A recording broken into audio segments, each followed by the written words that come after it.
Vous voyez, elle est toute choupinette. Elle a une petite tête de tortue. Normalement, dans ces ronds-là, souvent, il y a de l'émail. C'est très décoré. Et là, l'émail est... soit il n'y en avait pas, soit il n'est pas conservé.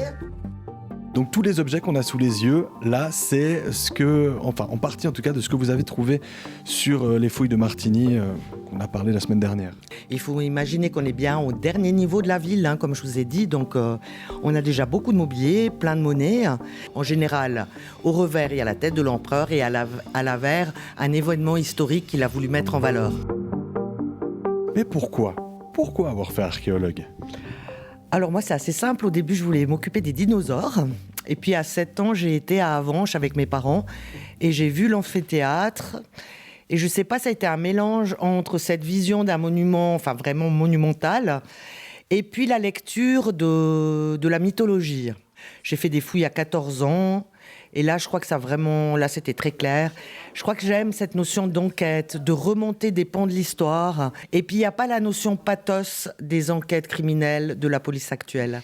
Donc, il y a quand même ce détachement qui permet de réfléchir à des tas de problèmes de la société avec un détachement du temps. C'est ça que j'aime bien, le temps long. Alors là, on vous a sorti une tranche de bois. Vous connaissez le principe qui consiste à connaître l'âge d'un arbre en comptant ses cernes. Hein. L'arbre va faire des cernes de croissance chaque année, il en fait 2, un d'hiver et un d'été. Non seulement vous allez pouvoir déduire l'âge de l'arbre si vous avez toute l'épaisseur de l'arbre en entier. Souvent le problème c'est qu'on l'a pas en entier.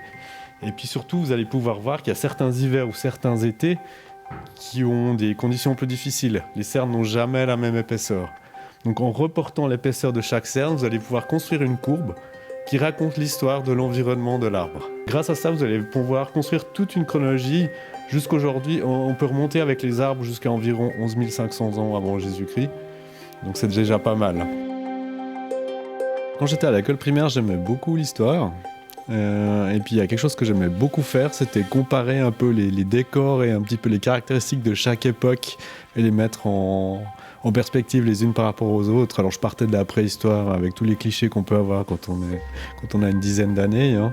Et puis ce qui est extraordinaire par rapport à ce métier, c'est que une découverte peut tout changer. On peut remettre en question du jour au lendemain plein de choses, rien n'est figé.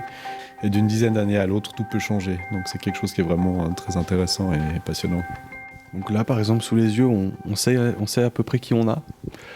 Alors là, on a 2 restes d'individus différents, parce qu'on a un crâne et un crâne masculin avec un coxal, donc une partie du bassin qui est tout à fait typique masculine.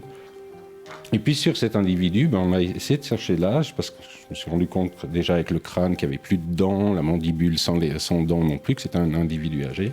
Et puis en fait, on va observer l'intérieur de l'os. Alors ça, à cette époque, on sciait les os. Maintenant, on fait des tomographies, on voit à peu près la même chose. Puis on voit qu'en fait, le réseau à l'intérieur de la tête du fémur, il commence à être complètement détruit. Normalement, il vient à peu près jusque... Et donc là, c'était un individu qui a à peu près 70 ans. Moi, ça a commencé par des fouilles dans mon jardin quand j'étais enfant, où je retrouvais les jouets de la génération précédente. Et puis on m'a expliqué ce qu'on faisait avec ces jouets. J'ai trouvé ça absolument passionnant de pouvoir reconstituer les histoires de ce qui s'était passé avant moi dans cet endroit. Qu'est-ce qu'il y en a de la passion ici ? Merci infiniment de nous avoir accueillis, en tout cas ici.